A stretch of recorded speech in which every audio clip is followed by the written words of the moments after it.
Peace and blessings, family. I'm your brother in the struggle, Ali. And today we would like to decipher and decipher vitamins or vitamins, depending on which country you're from. Basically, the Honorable Elijah Muhammad teaches us how to eat to live. And then how to eat to live, he basically gives us what we call a balanced diet.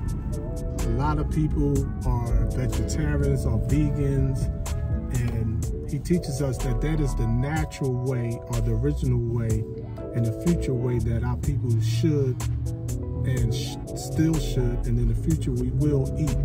However, one of the problems we have in this time, in the year 2022, if you will, is that the Holy Quran teaches us corruption has appeared on the land and the sea on account of what mankind's hands have wrought. So basically, we are in a different ecosystem.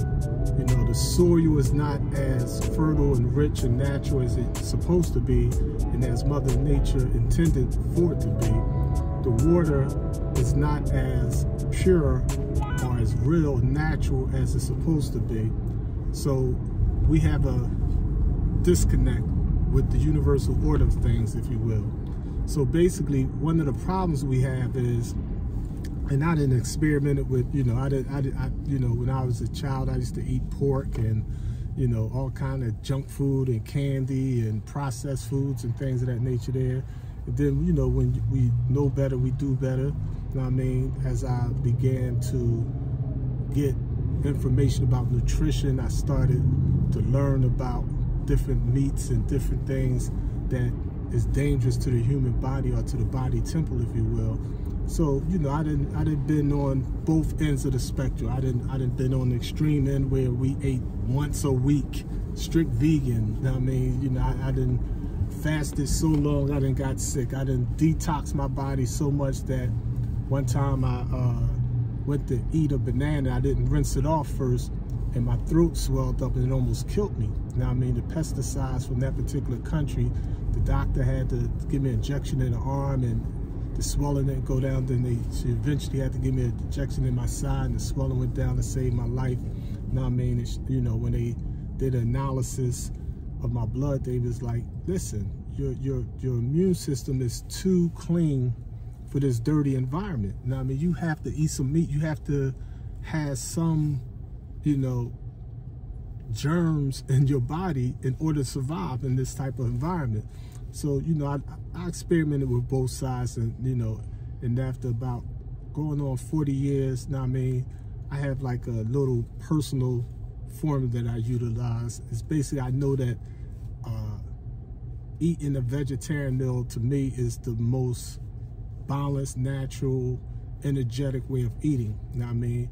But I'll occasionally eat some fish, you know what I mean, some lean chicken or something of that nature there, some protein. And the primary purpose of that is I found through some family members that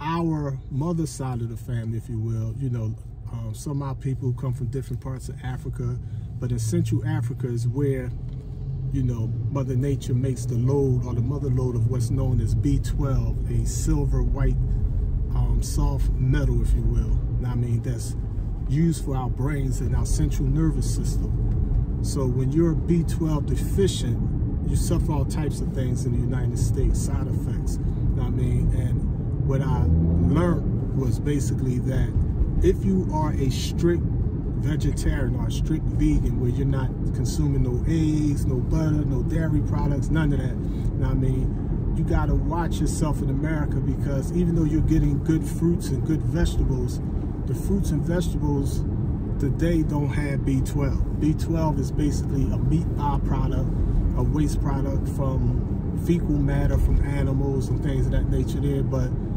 in the natural order of things, you know what I mean, you know, oxen and cows and camels, when they defecate, the B-12 is in the soil and the wind blows it, and, you know, we normally gets it in our nose, and, you know, we take it in as a trace mineral. I mean, naturally, when the wind blows, it gets in the stem of the apple or the carrot tops and things of that nature there.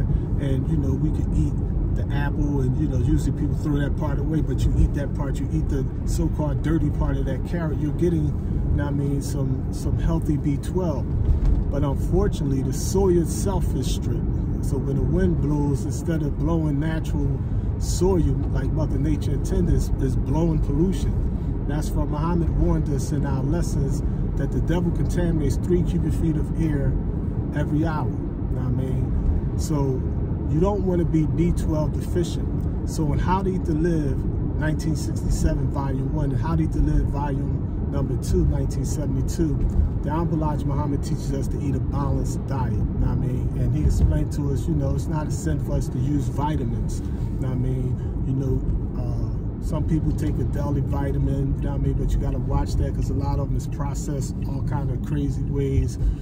Some of them have gelatin or pork byproducts in the vitamins. You know what I mean? So you need some all-natural type of vitamins. You know what I mean? You know, to help maintain your balance, if you will, depending if you're a hard worker, if you're a light worker, if you're a part-time vegan, if you're just a strict meat eater, if you eat a lot of fried foods, if you have underlying conditions, high blood pressure, high cholesterol, I mean, what have you.